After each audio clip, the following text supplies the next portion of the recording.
What's going on, Fantasy Football Universe? This is SC here to bring you another Devy Diamond. And today we're going to talk about a guy from wide receiver university. Ohio State University, but he happens to be a wide receiver. We're going to go into Emeka Egbuka and why you should have him on your radars. Coming up on this episode of the Devy Diamonds.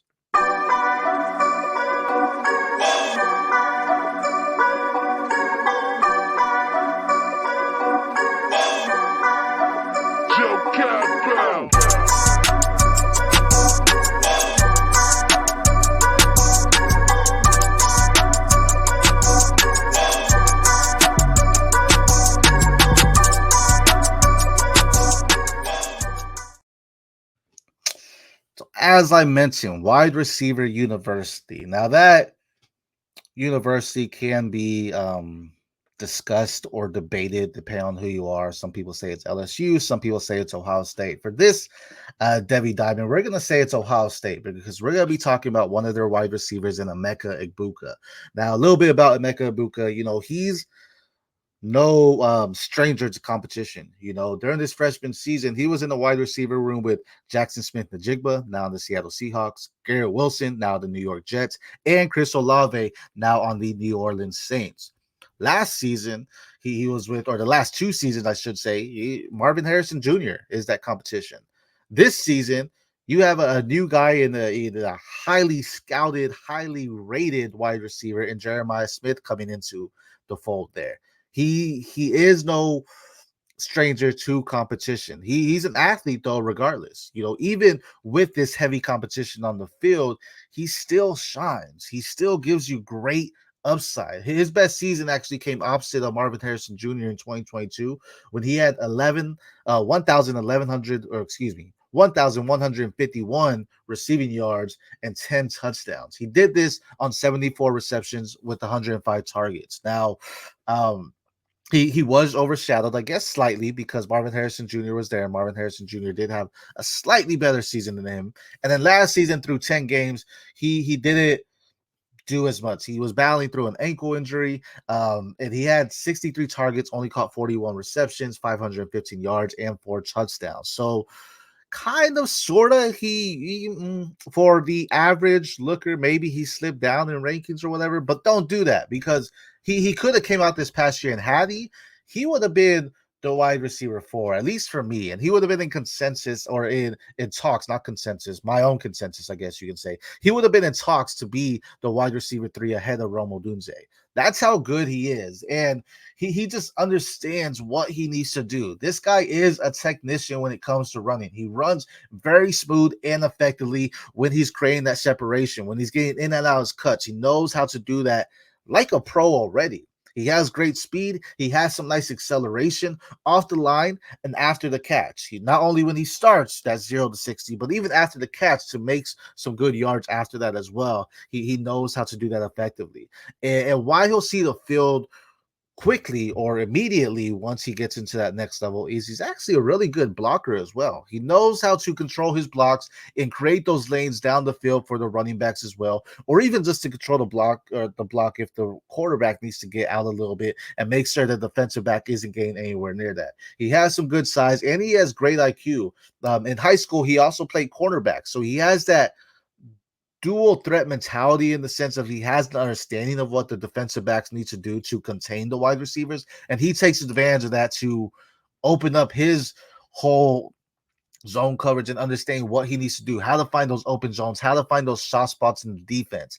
Very reliable hands as well. This kid is all around just a great asset for the team, and I believe he can definitely be a wide receiver 2, friends wide receiver 1 for your team because of what he can do, regardless of the competition that is with him. Some weaknesses. He's not necessarily the best when it comes to your contested catches. Only winning about 50% of those. So he's not necessarily going to be the high point type of guy. He could get it, but against some elite defenders, maybe he may struggle a little bit there. A little bit man on man coverage if he's not getting open right out the gate off the line as well. Concentration. He has great ball tracking skills, but the past 2 seasons he does have 7 drop passes. Now that's nothing to be like crazy worried about, but it is something just to matter as well, right? He does have 7 drop passes there as well. And then plus the health, as we mentioned, the ankle injury this past season was lingering. Did that affect him? Is he going to come into this new season fully healthy and ready to go? He is now considered the veteran of the team. He has a lot of young talent around him. Whether you was, say it's Cardinal Tate, maybe it's Brandon Ennis, or again, newcomer Jeremiah Smith. 3 wide receivers I think are very talented, but Emeka Egbuka is going to be the one for Will Howard. As far as just the veteran leadership, I think Jeremiah Smith does become the one, but this is why Emeka Egbuka is so intriguing to me as far as what he can do, because it doesn't matter who is opposite of him. He is still a threat. He can still make it happen when the ball gets to his hands, and quarterbacks love that. He is a reliable weapon for them. I do believe right now consensus has him as a first round draft pick, and I think he is going to be a first round draft pick. To be honest, bold take here, and this is something for another Devy Diamond, but I think Evan Stewart out of Oregon stays another year. And if that happens, Emeka Egbuka becomes my wide receiver 2 of the class. Evan Stewart right now is a 2, Luther Burden the 1, and right now I have Emeka Egbuka as the wide receiver 3 of this upcoming 2025 class. Now, again, if Evan Stewart stays, Emeka Egbuka immediately goes into that wide receiver 2 for me of this class. He is very talented. I think he can hit on every single level. I think for fantasy football, he is gonna be a high-end wide receiver 2, again, with that fringe of having wide receiver 1 upside, low tier, low end wide receiver 1 upside as well. As far as good landing spots, I would love to see him in the Houston Texans. I think pairing him with his former collegiate quarterback, or one of his former collegiate quarterbacks, and CJ Stroud will do wonders for him. I know CJ Stroud has a plethora of weapons. They got Stephon Diggs, you have Nico Collins, you have Tank Dell as well. Guess what? Emeka Egbuka would love to shine there. He would be able to do great things. And when Stroud was there at Ohio State, that's when Emeka Egbuka had his best season. That was in 2022. So he is no stranger to having him, and that would just be a solid weapon and a solid transition for Emeka to get his quarterback. I mean, this past draft, the Houston Texans drafted Cade Stover, who was a tight end for CJ Stroud as well. So there are no strangers to necessarily getting some weapons that he's familiar with as well. The biggest struggle is right now, I don't have the Houston Texans as having the top 20 pick. I think they win the AFC South. They're going to be more so on that end of 2025 or above, I think, depending how they do in the playoffs. But I think that's it. So I do think Emeka Egbuka can be a top 20 pick. I mean, in this past draft, we saw 3 go in the top 10.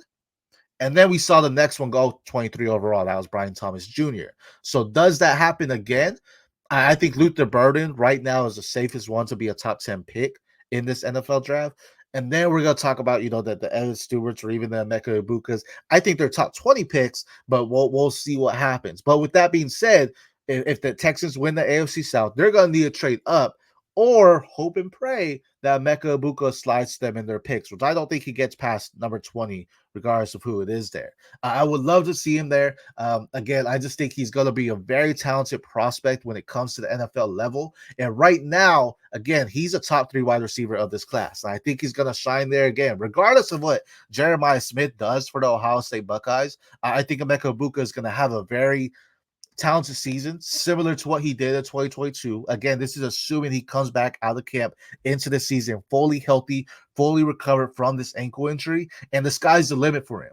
He doesn't need to be the alpha to find success. You don't see that a lot in these wide receivers, so that's why I love him so much, because he knows how to thrive opposite of an alpha and yet still be a semi-alpha, if you will. He has that wide receiver 2 in him, but he has upside of being a wide receiver 1, and that is Ohio State Buckeyes wide receiver Emeka Egbuka. If he's not on your radars for whatever reason, make sure you have him. He's gonna be a top wide receiver pick for you in this upcoming rookie drafts coming into the 2024-2025 season.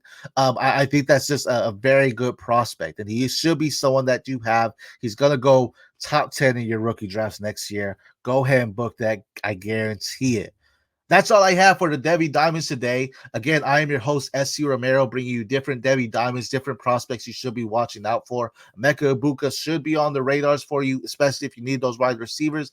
Great athlete, great prospect to look at. The next up from the wide receiver U in Ohio State. He's gonna be the next wide receiver we talk about from there going into the pros in the NFL. He's ready to be there. He could have been drafted this year, to be honest with you. But until next time, these are the Devy Diamonds. Again, I am SC Romero. We'll see you next time. Peace.